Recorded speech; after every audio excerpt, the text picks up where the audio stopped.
Mi nombre es Felipe Sánchez Metaute y el día de hoy les vengo a hablar sobre el documento de José Antonio Pagola llamado Jesús de Nazaret hoy.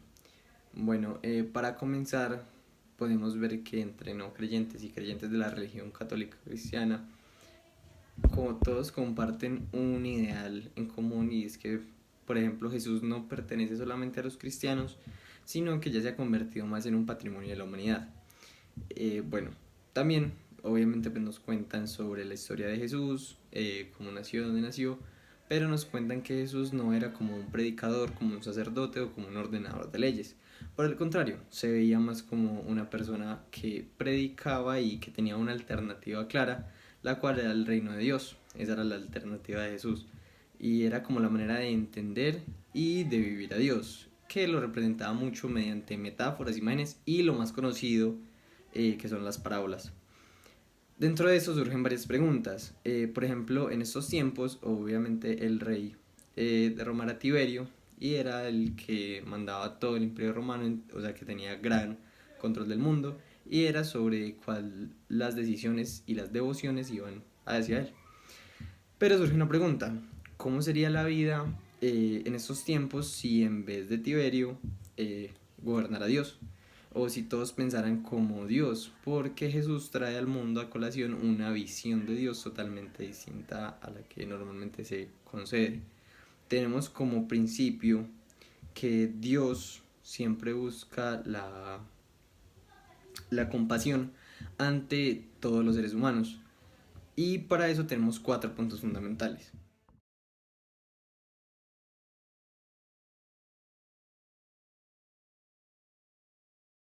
Bueno, primero tenemos la compasión como principio de actuación. Se va a volver parte fundamental la compasión en el reino de Dios. Resulta que, como lo mencioné anteriormente, se utilizan mucho imágenes, metáforas y parábolas para explicar la misma idea. Para eso nos vamos a centrar mucho en las parábolas. Resulta que nos plantean tres parábolas. La primera es la del hijo pródigo, donde no se debe ver al hijo pródigo como el protagonista, sino al buen padre, al padre que tuvo compasión de su hijo y que al verlo no quiso darle más explicaciones, no quiso como eh, quedarse en el tiempo que no habían vivido, sino brindarle lo que no había podido estar con su padre. Ahí se ve pues el principio fundamental de la compasión que tuvo el padre frente a su hijo. El segundo que tenemos son los obreros de la viña.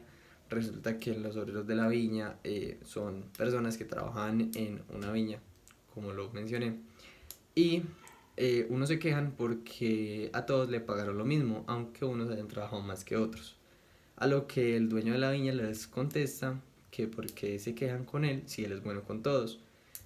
Entonces, desde la parte de la percepción de Dios, se ve que todos al final del día tienen un plato en sus mesas y tienen algo que comer y todos están relativamente bien.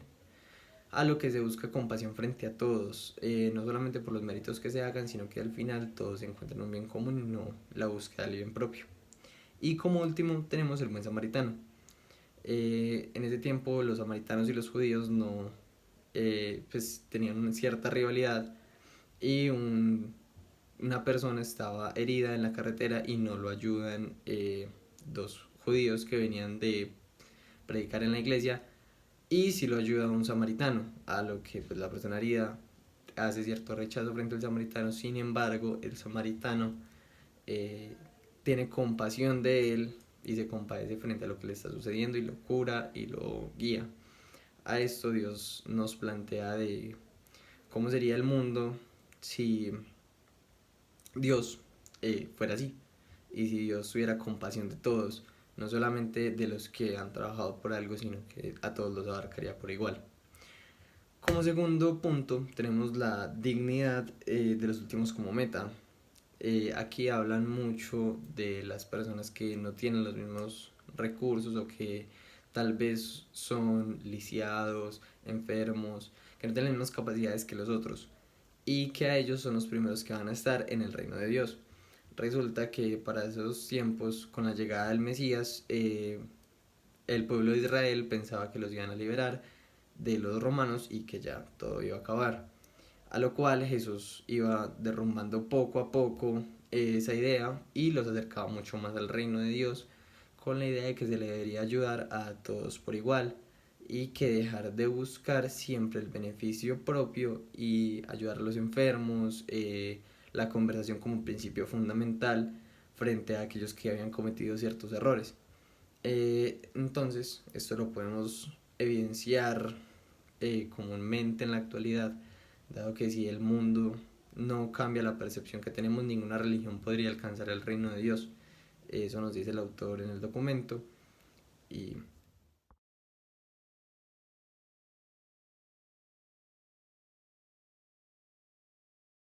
como tercero tenemos la actuación terapéutica como programa del reino de Dios, a lo que traen a ver Gracia a Juan el Bautista.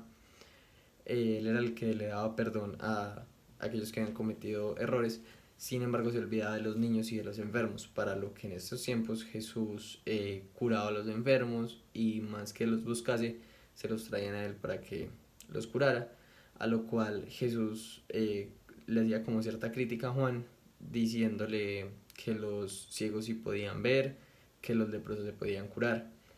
Entonces Jesús nos invita a confiar y a que no tengamos miedo, que Él ha vencido el mundo, textualmente lo dice. Entonces, como principio fundamental está la confianza y el ayudar a aquellas personas que lo necesitan o que están enfermas o situaciones similares para alcanzar el programa del reino de Dios. Como cuarto y último tenemos el perdón como horizonte.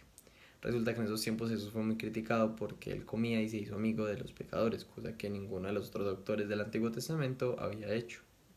Resulta que en esos tiempos la comida era muy sagrada, entonces los ricos comían con los ricos, los judíos con los judíos y de ese modo. Jesús quiso como sacar un poco esa mentalidad diciendo que en el reino de Dios no debía ser así, no debían haber como situaciones sociales que excluyeran a los demás.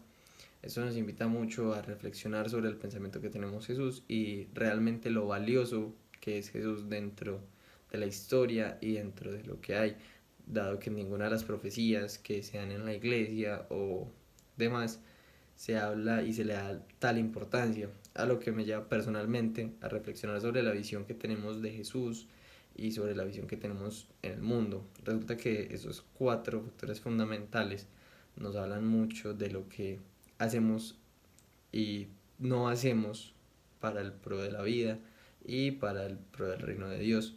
Siempre debemos tener como compasión, misericordia por todos aquellos para, no solo como religiones, sino como culturas, como personas, llegar a cierto rango del reino de Dios.